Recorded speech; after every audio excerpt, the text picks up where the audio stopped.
अच्छा भाई, आज से हम स्टार्ट कर रहे हैं फिफ्थ सेमेस्टर का।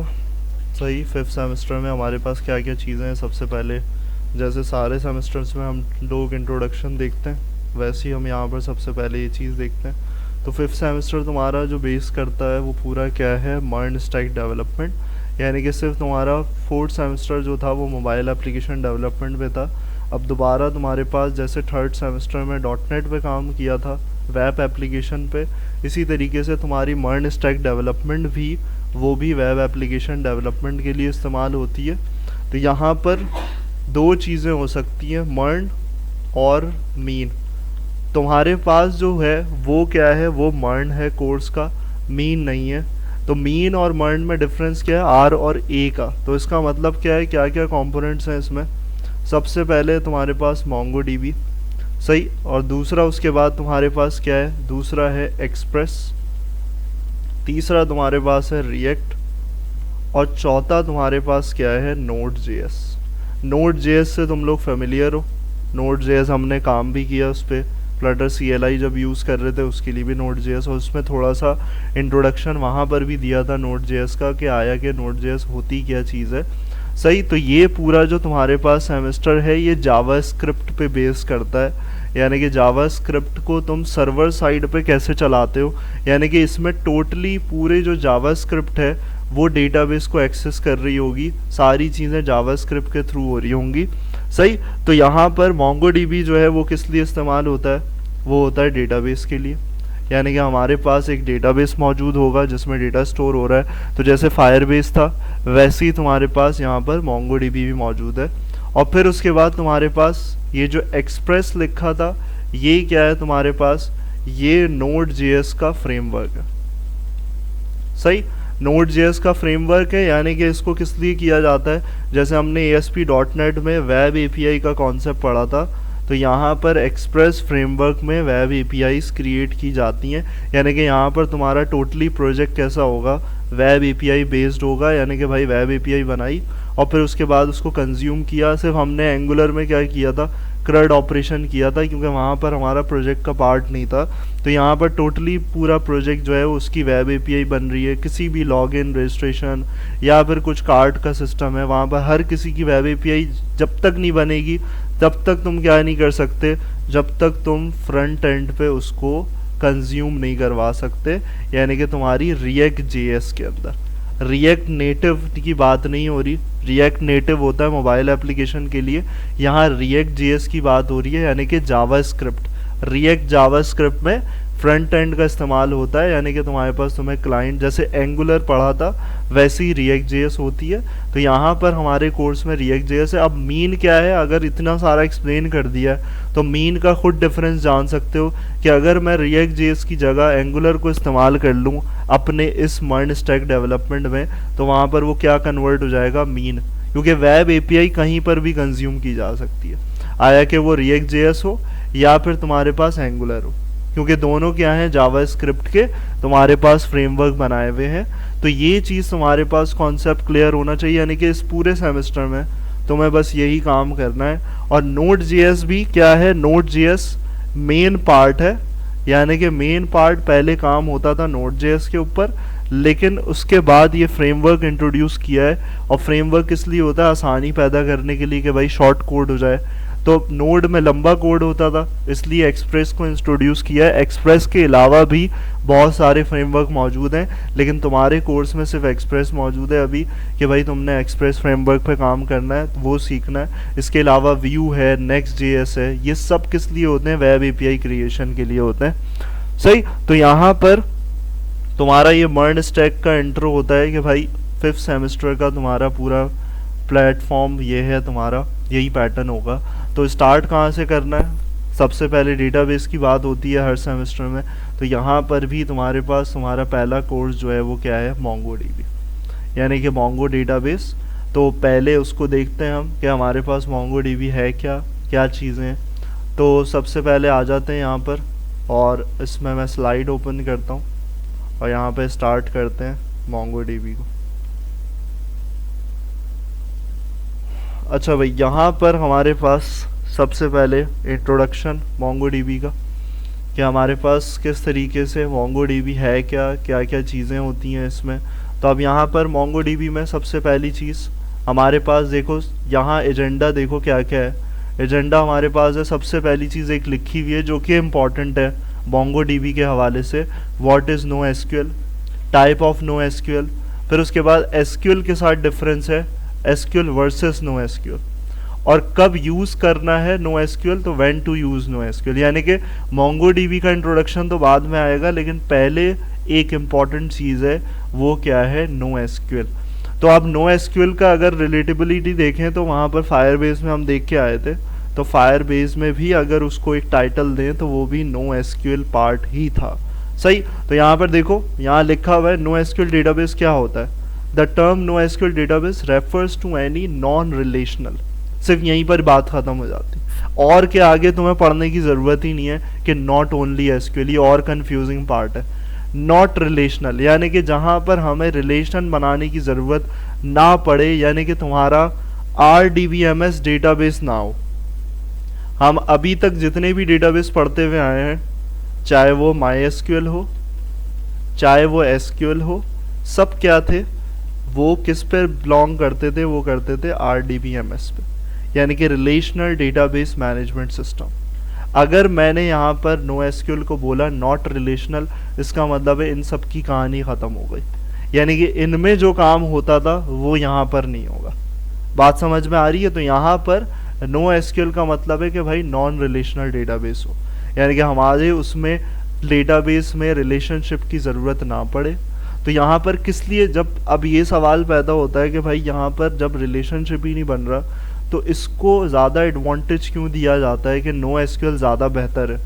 तो ये किस लिए होता है, क्योंकि यहाँ पर तुम्हारे पास तुम्हें अगर एक नया टेबल भी ऐड करना है तो उसके लिए तुम्हें टेंशन नहीं लेनी पड़ेगी आया कि इसके साथ फॉरेन की बनानी है या फिर प्राइमरी की ऐड होनी चाहिए। तो यहाँ पर मसले मसाइल ज़्यादा नहीं है। रिलेशनशिप में हर जगह एरर आते हैं, तुम्हारे पास पेरेंट चाइल्ड का एरर आता है, तो वो सब चीज़ें कॉन्फ्लिक्शन को ख़त्म करने के लिए नॉन रिलेशनल डेटाबेस निकाला गया है, ताकि इसमें जॉइंस, इसमें प्राइमरी की फॉरेन की का चक्कर ही ख़त्म कर दिया जाए और डायरेक्ट तुम्हारे पास क्या हो, सिर्फ भाई किसी ने भी बनाया, एक और चीज़ चाहिए, कलेक्शन बनाई, बात ख़त्म हो गई। तो यहाँ पर क्या है, यहाँ पर तुम्हारे पास दूसरा पार्ट है, no SQL database doesn't use tables for storing data. जब नॉन रिलेशनल की बात आई तो यहाँ पर टेबल्स भी यूज़ नहीं होंगे, यहाँ पर कलेक्शन यूज़ होगी, जो कि फायरबेस में हमने देखा है कलेक्शन किस तरीके से बन रही होती, लेकिन उसको इन डिटेल डिस्कस नहीं किया था हमने सिर्फ इसकी हद तक किया था कि भाई डेटा स्टोर हो रहा है और ऐसा हो रहा है। सही, तो यहाँ पर इसको इन डिटेल देखना है कि हमारे पास कलेक्शन किस तरीके से बनती है, क्या होता है प्रोसेस। सही, तो यहाँ पर दूसरी चीज़ लिखी हुई है, it is use to store big data and real time web applications.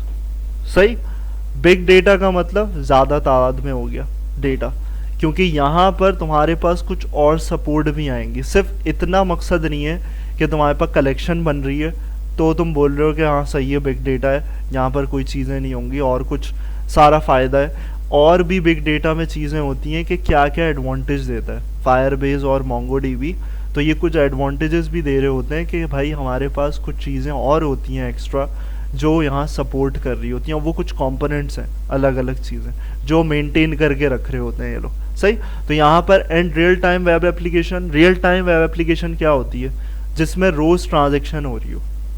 Bank की एप्लीकेशन है तो वो रियल टाइम है, यानी कि उसमें से मैं डेबिट क्रेडिट कर रहा हूँ, मैं अपना अमाउंट सेंड भी कर रहा हूँ, डेबिट भी कर रहा हूँ, क्रेडिट भी कर रहा हूँ, निकाल भी रहा हूँ। अब वो रोज़ाना कोई ना कोई बंदा कर रहा है, यानी कि रोज़ाना CRUD उस पर इम्प्लीमेंट हो रहा है, क्रिएट भी हो रहा है डेटा, रीड भी हो रहा है, अपडेट डिलीट। कुछ ऐसा एनालिटिकल डेटा नहीं है, यानी कि पुराना डेटा रखा हुआ है और बनी हुई एप्लीकेशन बख़त्म बा, रियल टाइम चल रही हैं सारी चीज़ें, सब कुछ हो रहा है। तो यहाँ पर इस तरीके से इसको नो एसक्यूएल डेटाबेस को वहाँ पर भी इस्तेमाल किया जाता है, फ़ायदेमंद होता है वहाँ पर। फ्लेक्सिबल स्कीमा क्यों है, फ्लेक्सिबल स्कीमा इसका मतलब है कि भाई यहाँ पर कोई प्री डिफाइंड और रिजिड स्कीमा नहीं बनाओ, यानी कि यहाँ पर तुम्हारे पास तुम्हें टेबल नहीं बनाना, सिंपल सी बात ही है, टेबल नहीं बन रहा तो इसका मतलब है स्कीमा भी नहीं बन रहा। मैं बोल रहा हूँ क्या, मैंने स्कीमा की बात अगर करी तो स्कीमा का मतलब क्या है, स्कीमा का मतलब ये होता है कि मैं रिकॉर्ड डालने से पहले ये करता था अपने डेटाबेस में, तो इसको स्कीमा कहते हैं। यानी कि पहले स्ट्रक्चर डिफाइन करना किसी चीज़ का कि भाई इसकी डेटा टाइप ये होनी चाहिए, नेम के लिए डेटा टाइप ये होनी चाहिए, ये चीज़ MongoDB में ऐसा नहीं है। यहाँ पर डायरेक्ट क्या होता है, डायरेक्ट रिकॉर्ड्स जाते हैं जिसकी सूरत में एक कलेक्शन बन जाती है। यानी कि यहाँ पर स्ट्रक्चर डिफाइन करने की ज़रूरत नहीं है, इसलिए इसको बोला जा रहा है फ्लेक्सिबल स्कीमा। और नीचे सबसे लास्ट है, it avoid joins and easy to scale. जब प्राइमरी की फॉरेन की बात ही नहीं हो रही, कुछ नहीं हो रहा, तो इसका मतलब है जॉइंट्स कहाँ से लगेंगे। तो यहाँ पर जॉइंट्स को भी अवॉइड किया जाता है। और एंड स्केलेबल है। स्केल का मतलब क्या होता है कि डेटा जितना बढ़ता जाएगा वो ऑटोमेटिकली क्या करता जाएगा, जगह बढ़ाता जाएगा। यानी कि ऐसा नहीं होगा मेरे पास स्टोरेज का एरर आ रहा है कि आपका स्टोरेज कितना 25 MB था, ख़त्म हो गया, या फिर आपका स्टोरेज 1 GB था, ख़त्म हो गया। तो स्केलेबल है कि भाई डेटा आगे मज़ीद बढ़ता रहेगा स्टेप बाय स्टेप। सही। तो ये हो गई बात NoSQL डेटाबेस की। उसके बाद जो इम्पॉर्टेंट चीज़ है कि हमारे पास NoSQL डेटाबेसेस में कौन कौन से स्ट्रक्चर्स होते हैं। तो यहाँ पर कैटेगरीज मेंशन है। हमारे पास की वैल्यू पेयर में भी होता है डेटाबेसेस, और कॉलम ओरिएंटेड डेटाबेसेस भी होते हैं, ग्राफ बेस्ड भी होते हैं, और डॉक्यूमेंट ओरिएंटेड भी होते हैं। तो यहाँ नीचे देखो तुम्हें प्लेटफॉर्म्स नज़र आ रहे हैं कि भाई ये प्लेटफॉर्म्स ये चीज़ सपोर्ट करते हैं।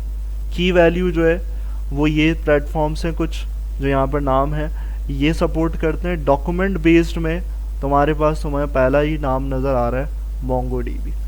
यानी कि जो तुम्हारे पास कलेक्शन बन रही होती है वो कैसी बनेगी, वो बनेगी डॉक्यूमेंट बेस्ड। यानी कि जो MongoDB प्लेटफॉर्म है ये डॉक्यूमेंट बेस्ड है। और अगर इसी को देखते हुए मैं फायरबेस में भी बोलूँ तो फायरबेस भी ऐसा प्लेटफॉर्म है जो डॉक्यूमेंट बेस्ड है। बाकी इन तीनों को हटा के यही कंसिडर होता है फायरबेस के अंदर भी। सही। तो यहाँ पर तुम्हारे पास कैटेगरी आ गई कि भाई किस कैटेगरी में सेटिस्फाई हो रहा है। और यहाँ कुछ डिफरेंसेस हैं, इसको यहाँ पर ऊपर वाले 2 पॉइंट्स को बात करने की ज़रूरत नहीं है। सिर्फ यहाँ पर ये इम्पॉर्टेंट है, ये वाली चीज़, वर्टिकल स्केलेबिलिटी और हॉरिजॉन्टल स्केलेबिलिटी। सिर्फ ये एक पॉइंट है तुम्हारे पास कि ये चीज़ याद रखनी है कि भाई तुम्हारे पास जो SQL MySQL होता है वो वर्टिकल स्केलेबिलिटी पे डिपेंड करता है, और तुम्हारे पास NoSQL जो है वो हॉरिजॉन्टल स्केलेबिलिटी। और इसका भी पॉइंट है, इसका भी पार्ट है कि क्या होता है हॉरिजॉन्टल और वर्टिकल, जो मैंने ऊपर बात करी थी कि भाई यहाँ पर और चीज़ें भी सपोर्ट कर रहा होता है। तो वो यही चीज़ें इसी के ज़िम्मे में आती हैं कि क्या सपोर्टेड होती है, क्या चीज़ होती है एडिशनल। तो ये चीज़ तुम्हें पता होनी चाहिए। सही। और दूसरा point, not suitable for hierarchical data storage, और ये सुइटेबल है किसके लिए, हायरार्चिकल डेटा स्टोरेज। सही। तो यहाँ पर ये हो गया हमारे पास। और व्हेन टू यूज़ NoSQL, तो NoSQL कब कर रहे हो वो सब चीज़ें हमने डिफरेंस डिस्कस कर लिया है कि सारी चीज़ें ऊपर स्लाइड में ही वही चीज़ें और डिफ़ाइन हुई हुई हैं, और कुछ नहीं हुआ हुआ ज़्यादा। तो यहाँ पर देखो, यहाँ पर हमारे पास साइड में तुम्हें स्ट्रक्चर भी नज़र आ रहा है कि कैसे तुम्हारे MongoDB के डेटाबेस में किस तरीके से स्टोर हो रही होती हैं चीज़ें। यहाँ जो ऊपर इसमें तुम्हारे पास पूरा पार्ट है वो क्या है तुम्हारा, इसमें जो मेन चीज़ है वो ये है, तीसरा पॉइंट, MongoDB यूजेस बीसन, यानी कि binary JSON to query database. यानी कि जो पैटर्न फॉलो कर रहा होता है वो बीसन का कर रहा होता है। एक जेसन पढ़ा था हमने, एक बीसन होता है जिसको हम बोलते हैं फुल फॉर्म एब्रीविएशन में बाइनरी जेसन। और बाइनरी जेसन क्यों है, ये जो तुम्हें ऑब्जेक्ट आईडी नज़र आ रही है फर्स्ट, जहाँ पे मैं एरो इंडिकेट कर रहा हूँ, तो ये असल में बाइनरी जेसन पार्ट होता है, यानी कि ऑब्जेक्ट बनना, कलेक्शन बनना। तो इस तरीके से तुम्हारे पास ये बाइनरी जेसन डॉक्यूमेंट्स स्टोरेज कहलाता है। अगर कोई तुमसे पूछेगा कि भाई MongoDB में किस तरीके की डॉक्यूमेंट्स बनती हैं, तो यहाँ पर तुम्हारे पास आंसर होगा बीसन डॉक्यूमेंट्स बनती हैं, यानी कि इस फॉर्म में वो बनाता है डॉक्यूमेंट्स को। सही। तो यहाँ पर बीसन डॉक्यूमेंट्स की बात हो गई। और यहाँ फीचर्स हैं MongoDB के जो कि इम्पॉर्टेंट हैं, scalability, indexing, replication and high availability, load balancing, aggregation. Languages कौन कौन सी सपोर्ट करती हैं वो नीचे लिखा हुआ है। अब सिर्फ इसका मतलब है MongoDB पढ़ रहे हो तो सिर्फ तुम्हारे पास यहाँ नहीं कर सकते, हर जगह कर सकते हो। तो नीचे मैंशनड है जो लैंग्वेजेस जहाँ पर तुम MongoDB को यूटिलाइज कर सकते हो, PHP में भी कर सकते हो, पाइथन में भी कर सकते हो, रूबी है, रस्ट, स्केला, स्विफ्ट, जावा, C# है, C# पढ़े हुए हो, PHP पढ़े हुए हो तो दो रिलेटेबल है, MongoDB को उसके साथ इंटीग्रेट किया जा सकता है। बात क्लियर है वही। तो यहाँ पर इस तरीके से ये तुम्हारा इंट्रोडक्शन बनता है। अब ये रेप्लिकेशन और शार्डिंग क्या है इसको अभी नहीं देख रहे, इसको जब MongoDB एटलस की बात आएगी वहाँ पर ये ज़्यादा बेहतर क्लियर होगा। सही, सिर्फ इसका ये बता रहा हूँ डिफरेंस कि ये जो पॉइंट है रेप्लिकेशन एंड हाई अवेलेबिलिटी, ये तीसरा पॉइंट इससे रिलेट करता है। कौन सी? Horizontal scalability. इससे रिलेट करता है कि हमारे पास यही एडवांटेज होता है कि ये चीज़ मैनेज कर रहा है। सही, ये चीज़ मैनेज हो रही है, तो इसको मैनेज जो हो रही है इसको वहाँ पर देखेंगे कि हमारे पास किस तरीके से मैनेज हो रही है। एटलस में लोकल पे ये नहीं होता, तो यहाँ पर हमारे पास डेटा टाइप्स हैं, ये तो पढ़ते पढ़ते तुम्हें खुद समझ में आ जाएंगी। हाँ, ये चीज़ एक इम्पॉर्टेंट है कि हमारे पास MongoDB जो है वो कौन कौन यूज़ कर रहा है। तो यहाँ पर जो नोन एप्लीकेशन है वो यहाँ तुम्हें नज़र आ रही है, eBay, और तुम्हारे पास गिल्ड, ADP, पियर्सन, गिटहब जो है, गिटहब यूज़ करते हो वो MongoDB का इस्तेमाल कर रहे हैं। तो ये सब MongoDB यूटिलाइज कर रहे हैं MongoDB एटलस को। सही, तो यहाँ पर ये तुम्हारा हो गया सेटअप। अब सेटअप की बात आती है, सेटअप किस तरीके से करना है। तो सेटअप में दो चीज़ें होनी चाहिए, एक तुम्हारा MongoDB का सर्वर होना चाहिए जिससे तुम्हारे पास तुम्हारा MongoDB चले, और दूसरा तुम्हारे पास है Mongo शेल। ये दोनों चीज़ें होंगी। जैसे CMD होता है शेल चलाने के लिए हमारे पास, वैसे ही Mongo का अपना शेल होता है जिसमें तुम्हारे पास सारा काम होता है, और सर्वर तुम्हारे पास होना चाहिए। सही, तो यहाँ पर इन दोनों की इंस्टॉलेशन किस तरीके से की जाएगी। इन दोनों की इंस्टॉलेशन आसान है। यहाँ पर गए गूगल पे और तुमने यहाँ पर ओपन करना है और यहाँ पर लिखना है MongoDB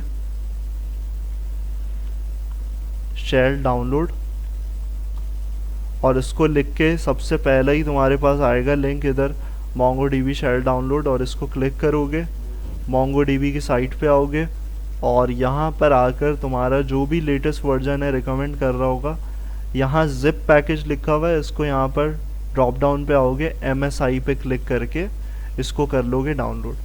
सही, तो MSI में करना है, डाउनलोड करोगे, छोटा सा सेटअप 50.9 MB का है, और इसकी इंस्टॉलेशन भी कोई मुश्किल नहीं है, इंस्टॉलेशन भी आसान है, सिंपल तरीके से हो जाएगी।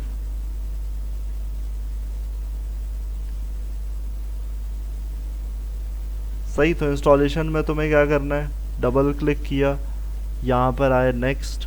अब यहाँ पर पहले से इंस्टॉल है तो यहाँ पर रिपेयर का ऑप्शन आ रहा है, तो तुमने यहाँ पर तुम्हारा कस्टम का ऑप्शन आएगा या कंप्लीट का आएगा, तो कंप्लीट में करोगे इंस्टॉल। हाँ, सिर्फ एक चीज़ है जो तुम्हारे पास तुम्हें यहाँ पर याद रखनी है, वरना ढूंढते फिरोगे, कि भाई Mongo को डायरेक्ट C में कर दोगे इस तरीके से। जैसे Mongo शेल यहाँ पर मेरे पास ये नज़र आ रहा है, तो ये Mongo शेल इसी तरीके से तुम्हारे पास यहाँ पर फोल्डर क्रिएट होना चाहिए, और यहाँ पर वो एक पाथ मांगेगा, पाथ को चेंज कर देना ब्राउज करके अपने C में ले आना। सही, तो वो इतना मुश्किल नहीं है।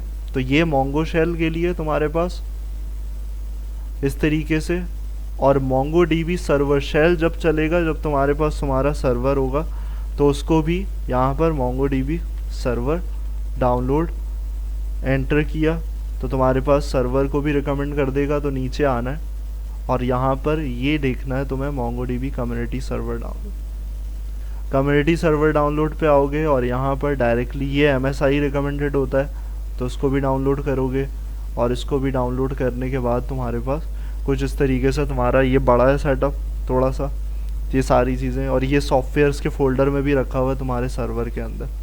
सही, तो ये वाली चीज़ है, दोनों इंस्टॉलेशन रिक्वायर्ड है। और फिर उसके बाद जो स्टार्टिंग पार्ट है वो ये है कि भाई तुम्हारे कंप्यूटर में सर्विसेज का सेक्शन होता है, इन सर्विसेज में आके ये चेक करना है कि तुम्हारा MongoDB सर्वर जो है वो स्टार्ट हुआ या नहीं। तो यहाँ पर मैं आता हूँ MongoDB के लिए नीचे, और ये देखो यहाँ पर इस तरीके से तुम्हारे पास आएगा, और यहाँ ये रनिंग स्टेट पे होना चाहिए।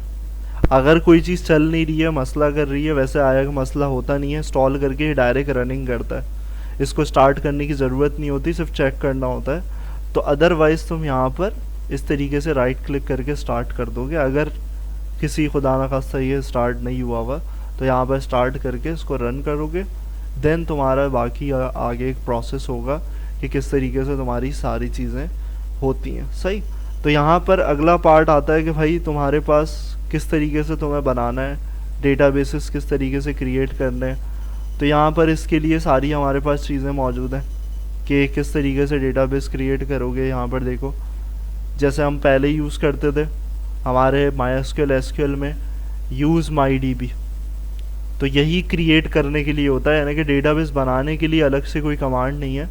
तुम यूज़ लिखोगे और देन डेटाबेस का नाम लिखोगे, तुम्हारे पास तुम्हारा डेटाबेस क्रिएट हो जाएगा। और स्विच टू DB MyDB इसका मतलब है स्विच भी कर देगा, यानी कि शिफ्ट भी हो जाएगा। तो इस तरीके से तुम्हारे पास चल रहा होगा। और फिर DBs के स्टेटस देखना चाहते हो कि तुम्हारे डेटाबेस की लिस्ट क्या है, तो शो DBs। सही, और उसके बाद आगे फर्दर हमारे पास के कलेक्शन कैसे क्रिएट करनी है, तो उसका तरीक़ेकार है कि कलेक्शन को कैसे बनाना है। तो यहाँ पर इसको ओपन करने के लिए CMD पे आओगे और जो मोंगो शेल इंस्टॉल किया होगा उसको तुम यहाँ पर ऐसे ओपन करोगे, मोंगो SH एंटर करोगे, तो ये तुम्हारे सर्वर को कनेक्ट करके, ये जो तुमने अभी मैंने बताया कि सर्वर को इंस्टॉल करता है, तो ये सर्वर का लोकल होस्ट है और इसी के थ्रू तुम्हारे पास क्या चल रहा है, तुम्हारा MongoDB चल रहा है। सही, तो दोनों चीज़ें दे रहा है, MongoDB सर्वर का भी बता रहा है और मोंगो SH का भी बता। तो यहाँ पर ये टेस्ट क्या है, ये डमी तुम्हारे पास डेटाबेस है। तो यहाँ पर तुमने क्या करना है, तुमने यहाँ पर करना है शो DBs। जब शो DBs करोगे तो शो DBs करने पे तुम्हारे पास डेटाबेस का साइज़ और डेटाबेस के नाम आना शुरू हो जाएंगे। सही, और उसमें तुम्हारे पास किसी भी डेटाबेस के अंदर जाना है, तो किसी भी डेटाबेस के अंदर जाना है या एक नया डेटाबेस बनाना है। जैसे मैंने बोला कि भाई यहाँ पर यूज़ कॉलेज, तो अब ये डेटाबेस बना हुआ नहीं है इस DBs की लिस्ट में, तो ये क्या करेगा, क्रिएट भी करेगा और then switch to DB college, यानी कि क्रिएट भी किया और स्विच भी कर गया। सही, और अगर मेरे पास बना हुआ है तो ये देखेगा और बना उसमें लेकर आ जाएगा तुम्हें, स्कूल के अंदर लेकर आ जाता अगर मैं यूज़ करता कि भाई हमारे पास यूज़ स्कूल में आ जाओ। तो ये चीज़ हमारे पास हो गई। और फिर उसके बाद हमारे पास कलेक्शन क्रिएट करनी है, क्योंकि हमारे पास एक डेटाबेस के अंदर कलेक्शन मौजूद है। तो हमें क्या करना है, DB डॉट क्रिएट कलेक्शन, और इसके अंदर हमारे पास राउंड ब्रैकेट्स लगा के यहाँ पर कलेक्शन में मैंने क्या किया, मैंने बोला कि भाई इंस्ट्रक्टर्स। सही, कॉलेज के अंदर मैंने यहाँ पर मेंशन किया और यहाँ पर एंटर किया। तो एंटर करने पे मेरे पास यहाँ पर देखो नीचे रिस्पांस आएगा। रिस्पांस क्या आएगा, ओके 1। इसका मतलब है ये रिटर्न कर रहा है कि भाई करेक्टली मेरे पास कलेक्शन क्या हो गई है, कलेक्शन बन चुकी है। और अगर मुझे कलेक्शंस को देखना है तो यहाँ पर किस तरीके से होगा, जैसे शो DBs था वैसे ही यहाँ पर अगली कमांड है कि भाई तुम्हारे पास शो कलेक्शंस। सही, तो जैसे ही शो कलेक्शंस करोगे तो तुम्हारे पास कुछ इस तरीके से यहाँ पर कलेक्शन की लिस्ट आ जाएगी, जैसे तुम्हारे डेटाबेस के अंदर आ रही थी। सही, तो यहाँ पर तुम्हारा काम हुआ इस तरीके से कि भाई तुम्हारी चीज़ ये हो गई। फिर उसके बाद तुम्हें अगला काम करना है कि भाई मुझे इंसर्ट करवाना इस कलेक्शन के अंदर। तो कैसे करोगे, तो उसके लिए यही प्रेफरेंस तुम्हारे पास यूज़ होता रहेगा, तुम्हारा DB। तो यहाँ पर क्या करना है, यहाँ पर DB डॉट, अब किसका नाम देना पड़ेगा, अब कलेक्शन का नाम देना पड़ेगा कि भाई किसके अंदर इंसर्ट कर रहे हो। सही, DB डॉट इंस्ट्रक्टर्स और डॉट इंसर्ट 1। मैं एक फंक्शन यूज़ कर रहा हूँ जिसके थ्रू वो क्या करेगा, यहाँ पर एडिशन करेगा। तो वो फंक्शन पहला क्या होता है, इंसर्ट 1। 1 का मतलब क्या है, 1 का मतलब है सिर्फ एक कलेक्शन बन सकती है। इसके अंदर मैं ये नहीं कर सकता कि मल्टीपल कलेक्शंस बनाऊं और इंस्ट्रक्टर के अंदर चाह रहा हूँ मैं डाल दूं। सही, तो 1 का मतलब ये रिप्रेजेंट कर रहा है और इसके अंदर मैं आऊँगा राउंड ब्रैकेट्स और देन फिर कलेक्शन को रिप्रेजेंट करने के लिए कर्ली ब्रेसेस लगाऊंगा।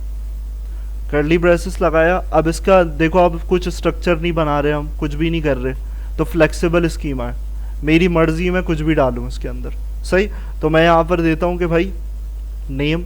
अब देखो आईडी जनरेट नहीं कर रहा क्योंकि ये बीसन फॉर्मेट में आईडी खुद बना के देगा। सही, तो यहाँ पर मैंने नेम डाला सबसे पहले, कॉलन लगाया और फिर उसके बाद मैंने अपना नाम यहाँ पर ऐड कर दिया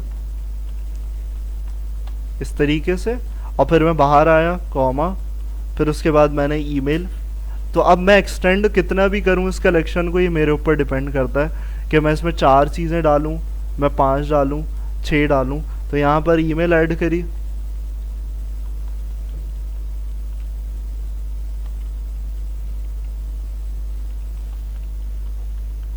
और उसके बाद तुम्हारे पास यहाँ पर एक और ऐड कर लेते हैं और उसको फिर बनाते हैं कॉन्टेक्ट। अब स्ट्रिंग डाल रहे हो तो इसका मतलब है कि भाई मैं कॉमा लगा रहा हूँ। अगर मेरे पास कोई नंबर होगा तो मैं कॉमा नहीं लगाऊंगा, डायरेक्ट डालूंगा। अगर मैं कॉमा लगाता हूँ तो इसका मतलब है वो नंबर कंसिडर नहीं होगा, वो फिर सिंपल होगा तुम्हारे पास ऐसे ही कि तुम्हारा जो स्ट्रिंग बनता है। सही, तो मैंने ये 3 चीज़ें बनाई और 3 चीज़ें बनाने के बाद मैंने यहाँ पर एंटर किया। तो देखो यहाँ पर क्या स्टेटमेंट आई मेरे पास, एक्नॉलेज्ड ट्रू, और इंसर्टेड आईडी यानी कि जो चीज़ मैंने नहीं डाली थी वो मुझे बता रहा है कि भाई इंसर्टेड आईडी क्या है, ऑब्जेक्ट आईडी, और ये आईडी उसने बना के दी है। तो हमने बीसन स्लाइड में जो फॉर्मेट देखा था वैसे ही हमारे पास इस तरीके से आ रहा है। अब सवाल आता है कि चेक कैसे करूँ मैं, तो चेक किस तरीके से करूँगा, db dot instructors dot find. तो आसान सा फंक्शन है कि भाई जिसमें भी लिस्ट होगी, जितनी भी कलेक्शंस होंगी, तो डॉट फाइंड करके मुझे देख लेनी है। तो यहाँ पर देखो ये दे रहा है एरे ऑफ ऑब्जेक्ट, जो बार बार पढ़ चुके हैं हम। एरे ऑफ ऑब्जेक्ट यानी कि स्क्वायर ब्रैकेट्स है और इसके अंदर कलेक्शन शो करेगा ये। सही, तो यहाँ पर कलेक्शन ये बार बार शो करता रहेगा जो जो हमारे पास ऐड होती जाएंगी। और अब हमें अगर दूसरी कलेक्शन ऐड करनी है तो यहाँ पर हम दोबारा लाएंगे और दोबारा उसके अंदर क्या करेंगे, यहाँ पर चीज़ें चेंज करेंगे रिकॉर्ड, तो वो क्या होगा, हमारे पास एक और बन जाएगा। तो डॉक्यूमेंट्स हमारे पास डिफरेंट जनरेट होते रहेंगे। सही, मैं कलेक्शन ऐड करने का बोल रहा था, वो गलत है स्टेटमेंट, डॉक्यूमेंट्स बार बार ऐड होंगे। तो ये क्या है, एक डॉक्यूमेंट है, कलेक्शन ये थी, डॉक्यूमेंट है हमारे पास एक, ये दूसरी डॉक्यूमेंट आ जाएगी, तीसरी आ जाएगी। तो जितनी भी हमारे पास डॉक्यूमेंट्स ऐड करना चाहें हम इस कलेक्शन के अंदर कर सकते हैं। सही, तो इसको इम्प्लीमेंट करो, मोंगो शेल खोलो, इंसर्ट 5 डॉक्यूमेंट्स इंसर्ट करवाओ उसके अंदर, करो ज़रा इसको अंदर। हमारे पास हमने इंसर्ट 1 का फंक्शन देख लिया। अब इसके बाद अगर बातें बंद कर दो, जब मेरी आवाज़ आ रही होती है फिर बोलना क्यों नहीं बंद करते। तो यहाँ पर देखो इंसर्ट 1 का फंक्शन हमने देखा। इसी को अगर कन्वर्ट करें, यहाँ पर हमारे पास एक और फंक्शन है। अब यहाँ पर क्या चीज़ मसला था, यहाँ पर एक कलेक्शन डाल रहे थे हम, यहाँ पर एक डॉक्यूमेंट डाल रहे थे। सही, तो एक डॉक्यूमेंट ऐड हो रहा था, अब मैं मल्टीपल डॉक्यूमेंट ऐड करवाना चाह रहा हूँ। तो यहाँ पर क्या चेंज करूँगा, यहाँ पर मैं चेंज करूँगा इंसर्ट मैनी, और इसके अंदर आकर मैं क्या करूँगा, ये जो कर्ली ब्रेसेस नज़र आ रहे हैं, जो हमें यहाँ पर रिटर्न हो रहा था क्या, array of object, square bracket return हो रहा था, वही स्क्वायर ब्रैकेट मैं क्या करूँगा यहाँ पर लगा दूँगा, क्योंकि अब इसको ये इंडिकेट करवाना चाह रहा हूँ मैं कि भाई यहाँ पर अब मल्टीपल डॉक्यूमेंट्स आएंगे, ना कि एक डाल रहा हूँ। तो मैं क्या करूँगा, कॉमा। अब कॉमा का मतलब है कि भाई मैं आगे एक और ऐड करवाना चाह रहा हूँ। सही, तो यहाँ पर सिर्फ चेंजेस कर दूंगा कि भाई हमारे पास दूसरी इन्फॉर्मेशन ऐड हो जाए। तो मैंने यहाँ पर कुछ थोड़ी सी चेंजेस इसको कर देता हूँ, यहाँ नंबर चेंज कर देते हैं, और इसी को कॉपी करके इसको लेते हैं कलेक्शन डॉक्यूमेंट को, और इसको कॉपी करवा कर मैं यहाँ पर क्या करता हूँ, इधर आकर कॉमा के बाद यहाँ पे राइट क्लिक करके पेस्ट कर देता हूँ। मैंने कंट्रोल वी नहीं किया है क्योंकि शेल पे कंट्रोल वी नहीं चलता। सही, तो मैंने कॉपी तो कंट्रोल सी से किया है, लेकिन मैंने कॉमा के बाद क्या किया, राइट क्लिक किया है। राइट क्लिक से क्या करेगा, वो अगला क्या डॉक्यूमेंट पेस्ट कर देगा। सही, तो यहाँ पर हमारे पास एक और डॉक्यूमेंट बन गई। तो अब इसका मतलब है ये इंसर्ट मैनी 2 डॉक्यूमेंट्स ऐड हो गई। अब इसमें 3 करो, 4 करो, 5 करो एक ही टाइम में, तो वो तुम्हारे पास ऐड होती जाएंगी। सही, और यहाँ पर तुम्हारे पास एंटर करोगे तो तुम्हारे पास रिस्पॉन्स भी अब चेंज होता हुआ नज़र आ रहा है। यानी कि क्या दे रहा है कि भाई इंसर्टेड आईडीज़ 0 और 1, यानी कि इंडेक्सेस अब 2 हो गए, और ऑब्जेक्ट आईडीज़ उसने क्या कर दी, 2 बना दी। सही, तो यहाँ पर इस तरीके से तुम्हारे पास यहाँ पूरा, और दोबारा फाइंड करोगे, और फाइंड करने पे अब तुम्हारे पास एक डॉक्यूमेंट ऐड हुई थी, उसके बाद तुम्हारे पास 2 डॉक्यूमेंट्स और ऐड होगी। सही, तो ये तुम्हारा क्या हो गया, ये तुम्हारा हो गया इंसर्ट मैनी, कि भाई इंसर्ट मैनी किस तरीके से हम करेंगे। अब उसके बाद तुम्हारे पास होता है कि अगर मैं फाइंड में कुछ और एडिशन करना चाहूँ, सही, तो यहाँ पर देखो हमारे पास फाइंड में क्या एडिशन हो सकता है। यहाँ पर देखो db.students फाइंड, अब फाइंड खाली था और फिर उसके बाद हमारे पास क्या आ रहा है, यहाँ पर आ रहा है जेंडर मेल, यानी कि हमारे पास जेंडर के थ्रू क्या कर रहा है, वो फाइंड करवाना चाह रहा है कि भाई यहाँ पर इस जेंडर को फाइंड कर दो, मेल को, यानी कि ये क्या है, फिल्ट्रेशन है। फिल्ट्रेशन कैसी है, ये बिल्कुल वैसी फिल्ट्रेशन है जैसे हमारे पास कहाँ होती थी, जैसे हम select asterisk from table name लिखते थे और फिर उसके बाद क्या लगाते थे, वेयर का क्लॉज लगाते थे। यानी कि मैं बोलूँ where name is equals to this, तो इसका मतलब है क्या हो रहा है कि मैं स्पेसिफिक बंदे को ढूंढना चाह रहा हूँ या स्पेसिफिक चीज़ फाइंड आउट करना चाह रहा हूँ। तो ऐसे ही यहाँ पर भी क्या होता है, यहाँ पर भी तुम्हारे पास इसी तरीके से चल रहा होता है। तो यहाँ पर मैं क्या करूँगा, फाइंड के अंदर इजाफा करूँगा। कैसे, ये जो फाइंड नज़र आ रहा है, अब मैं इसमें बोलूँ कर्ली ब्रेसेस और यहाँ पर मैं बोलूँ कि भाई इस ईमेल को ढूंढ लो। तो ईमेल क्या है, मैं यहाँ पर बोलता हूँ कि नेम ईमेल, और ईमेल के अंदर मैं यहाँ पर डाल देता हूँ एक ईमेल, कौन सी वाली, मैं करता हूँ जो यूनिक है मेरे पास, यहाँ पर ही है। इसको कॉपी किया, फिर मैं राइट क्लिक करके पेस्ट कर रहा हूँ, राइट क्लिक बार बार बोल रहा हूँ कि भाई ताकि तुम्हें ये पता रहे। तो ये चीज़ है तुम्हारे पास फाइंड, और जो डॉट प्रिटी लिखा हुआ था, प्रिटी का मतलब क्या है, प्रिटी का मतलब यही होता है कि प्रॉपर तरीके से तुम्हारे पास तुम्हारा रिजल्ट डिस्प्ले हो।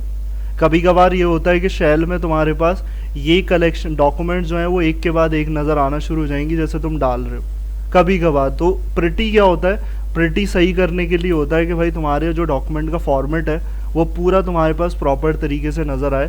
तो यहाँ पर तुम प्रिटी को भी ऐड कर सकते हो, डॉट प्रिटी के भाई डिफ़ॉल्ट तुम यहाँ पर इस तरीके से मुझे फॉर्मेट सही करके दिखाओ। सही, तो यहाँ पर एंटर किया तो देखो अब हमारे पास डॉक्यूमेंट्स बहुत सारी थी, डॉक्यूमेंट्स हमारे पास मौजूद थी 3, लेकिन उसने क्या किया, स्पेसिफिकली फ़िल्टर करके मुझे एक ही डॉक्यूमेंट रिटर्न करवाई, कौन सी वाली मेरे पास रिटर्न करवाई, जिसके अंदर उसको ये मिला 4, 5, 6।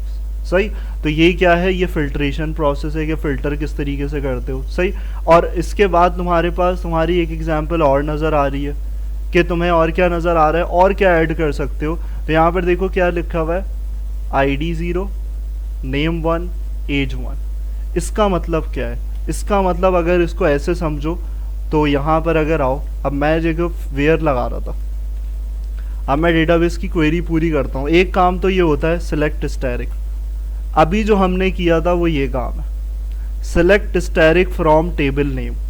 सही, पूरा आ रहा है, जो भी फैच कर रहा हूँ सब कुछ पूरा आ रहा है। लेकिन अगर मैं क्या करूँ, इसी क्वेरी को चेंज करके मैं बोलूँ सिलेक्ट नेम, अब क्या देगा इस क्वेरी में, MySQL और SQL में सिर्फ नाम निकाल के देगा।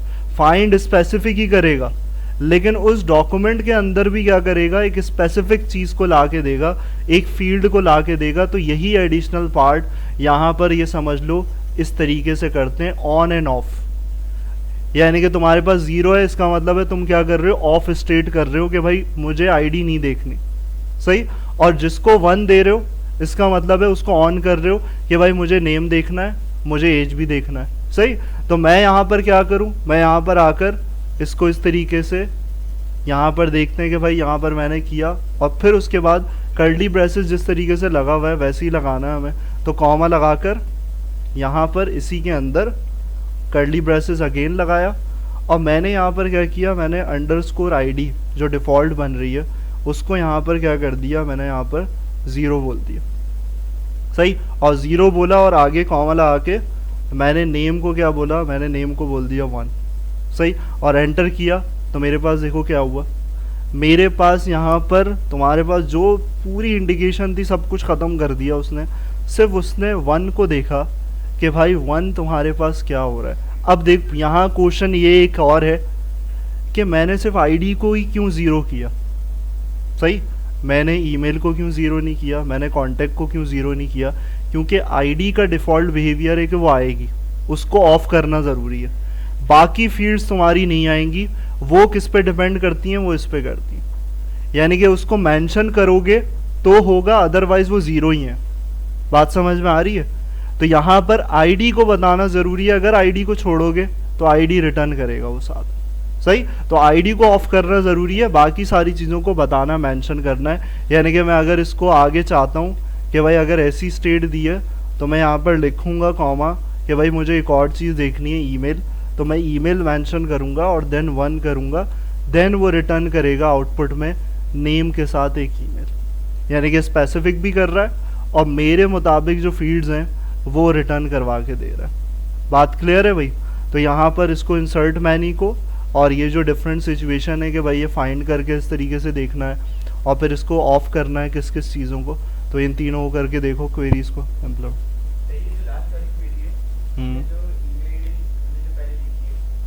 हाँ, कौन सी ईमेल? ये वाली? इसका पर्पस यहाँ पर ये हुआ कि तुम स्पेसिफिक फाइंड आउट करना चाह रहे हो। दो चीज़ें हो रही हैं यहाँ पर, पहले सिर्फ एक हो रही थी चीज़। पहले क्या हो रहा था, मेरा टारगेट था कि भाई मैं ये वाली ईमेल ढूंढूं और इस ईमेल के अकॉर्डिंगली मेरे पास क्या आ जाए, ये डॉक्यूमेंट आ जाए। मेरे पास 3 डॉक्यूमेंट थी, सही, और मैंने क्या किया, मैंने एक को निकाला। अब मैं उसी एक में और उसको कंसाइज करना चाह रहा हूँ कि मैं उस एक की ये 2 चीज़ें देखना चाह रहा हूँ। बात समझ में आ रही है? अगर मैं इस ईमेल को हटा देता हूँ तो वो सब डॉक्यूमेंट पे यही कंडीशन अप्लाई करेगा। अभी वो सिर्फ किस पे कर रहा है, एक पे कर रहा है, स्पेसिफिक पे। तो फाइंड में से ये हटा दोगे तो तुम्हारे पास क्या होगा, वो सब की यही इंफॉर्मेशन दिखाएगा। उसके लिए कैसे कि भाई यहाँ पर इसको ये हटा दें, ये वाला काम कुछ ऐसे कर दें। तो अब वो वाली चीज़, वो वाला सिनेरियो हट गया, सही। और यहाँ पर एंटर किया तुमने, तो यहाँ पर एंटर करके अभी यहाँ पर नहीं आ रहा, तो इसका डिफरेंट पैटर्न होगा। लेकिन फ़िलहाल यहाँ पर इसका डिफरेंट स्ट्रक्चर होगा, उसको देखना पड़ेगा। तो यहाँ फ़िलहाल जो मैं पॉइंट बता रहा था वो पॉइंट यही था कि भाई तुम स्पेसिफिक कर रहे हो और स्पेसिफिक में से अलग फील्ड्स निकाल रहे हो, और अगर ये हटेगा तो उसके बाद तुम्हारे पास सिर्फ वो हर कलेक्शन में, हर डॉक्यूमेंट में वो सिर्फ इसको दिखाएगा कि भाई नेम और ईमेल है तुम्हारे पास। अब वो सिंटेक्स का मसला होगा, वो देखना पड़ेगा स्लाइड में। तो यहाँ पर इसको पहले इम्प्लीमेंट करो, फिर उसको भी देखते हैं आगे कि उसको किस तरीके से सारी